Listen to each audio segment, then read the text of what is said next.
कारण आहे?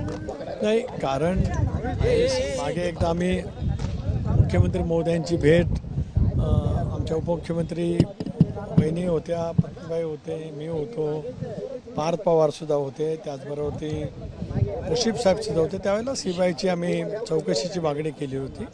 आज सगळे राष्ट्रवादी काँग्रेस पक्षाचे दोन्ही सभागृहाचे आमदार मुख्यमंत्री महोदयांना भेट देऊन जो प्राथमिक अहवाल आलेला आहे त्याबद्दलची नापसंती आणि पुढे लवकरात लवकर चौकशी सर्व बाजूने जे काही वेगवेगळ्या पद्धतीचं म्हणणं केलं जात आहे, व्यक्त केलं जात आहे, त्याच्यासहित परिपूर्ण पैची चौकशी त्या ठिकाणी लवकरात लवकर व्हावी अशी राष्ट्रवादी काँग्रेस पक्षाच्या आमदारांच्या मनातली भावना आहे. 17 दिवस झाले हे पत्र देऊन त्यानंतर स्मरणपत्र देण्यासंदर्भात नाही बघा, दोन गोष्टी आहेत. पहिलं पत्र दिलं ते CBIच्या चौकशीचं, तो भाग वेगळा आहे, त्याच्या स्मरणपत्राचा विषय येत नाही, ती मागणी होती. आज जे काही पत्र आहे ते प्राथमिक चौकशीचा अहवाल आल्याच्या नंतरचा आहे. स्मरणपत्र हा विषय त्याच्याकडे येतच नाही, कारण हे पत्र हे प्राथमिक अहवाल आल्याच्या नंतरच्या संदर्भातलं आहे.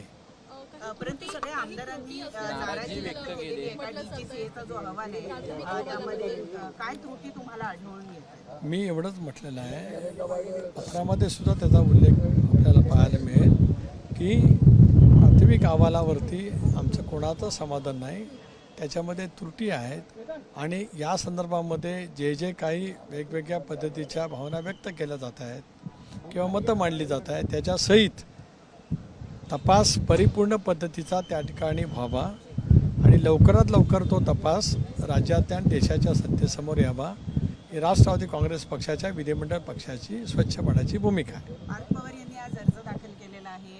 शरद पवार यांचा सुद्धा महाविकास आघाडीच्या वतीने अर्ज दाखल झालेला आहे. आजोबा आणि नातू या निमित्तानं राज्यसभेमध्ये एकत्रित बघायला मिळतील, कारण दादाचा कोणी अर्ज भरलेला नाहीये, त्यामुळे बिनविरोधच ही निवडणूक होईल. हो, आता जे काय आता 7 जागांसाठी निवडणूक होत असल्यामुळे 7च अर्ज असल्यामुळेच औपचारिकता आहे, कारण मग उद्या छाननी आणि मग मागे घेण्याचा दिवस आणि मग त्या 3 वाजता जाहीर केले जात असतात. पण आता निकाल लागल्यासारखं स्पष्ट आहे. बिनविरोध 7 जागांच्या वरती आले त्या सर्वांचंच अभिनंदन आणि एक विलक्षण योगायोग आहे की आदरणीय पवारसाहेब यांनी 6 दशकं देशाच्या आणि राज्याच्या राजकारणामध्ये महत्त्वाची भूमिका बजावली.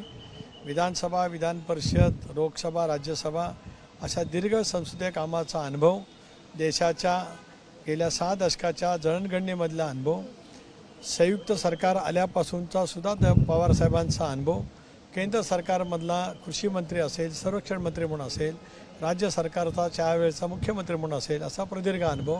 अशा वेळेला पारसारखा एक तरुण राष्ट्रवादी काँग्रेस पक्षाचा सहकारी राज्यसभेवरती निर्वाचित होतो.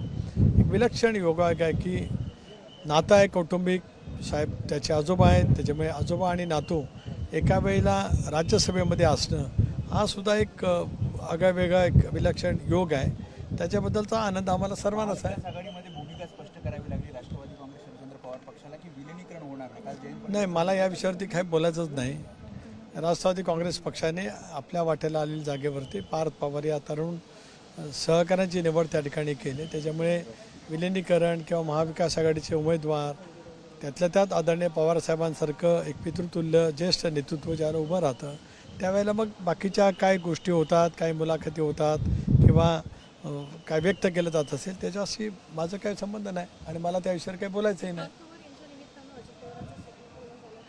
एक असं आहे की दादांनी नेहमीच तरुण फळीला नेतृत्वाची काम करण्याची संधी दिली. स्वतः 99 पासून दादांनी राज्यामध्ये राष्ट्रवादी काँग्रेस पक्षाचे एक तरुण नेते म्हणून त्या कालावधीमध्ये पक्षाच्या वाढीमध्ये प्रचंड प्रमाणाचं योगदान दिलं. पक्षासाठी नव्हे तर राज्याच्या भवितव्यासाठी, राज्याच्या विकासासाठी अगदी बांध्यापासून चांद्यापर्यंत असा जो आपला महाराष्ट्र म्हटला जातो, मग विदर्भ, पूर्व विदर्भ, पश्चिम विदर्भ, उत्तर महाराष्ट्र, पश्चिम महाराष्ट्र, मराठवाडा, कोकण अशा या सर्वांगीण भागामध्ये विकासाच्या अनेक कल्पना दादांनी प्रचंड प्रमाणावरती योगदानातून त्यांनी त्या ठिकाणी दिलेल्या आहेत. अशा वेळेला त्यांचा अकाली दुर्दैवी निधन हे महाराष्ट्राला, देशाला हळहळ जाणारं आहे.